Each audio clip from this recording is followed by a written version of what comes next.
Hello guys, naata karon sa Noah's Ark encounter diri sa Kentucky. Ganindot kayo so replika ni sa Noah gyud, Noah's Ark.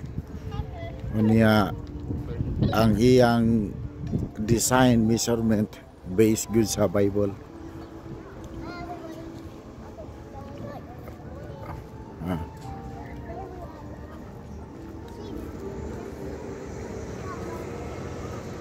So, diha ma-imagine nimo pila ka years gihimo ni Noe ang arka. So gipakita ang engineering karon. So diha sa Bible ang detailed raman nga measurement.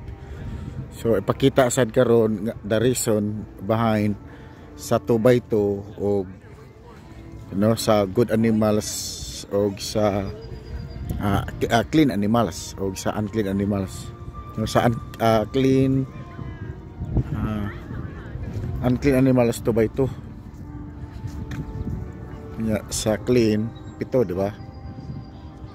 Kita nimo ang iyang spot, perfect spot. Dire ari sa perfect spot nga makita ang kadako. Nawa guys, grabe kadako.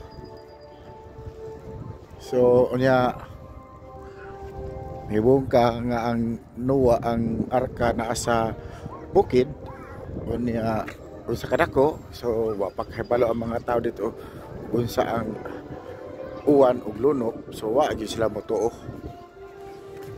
Diha nimo makita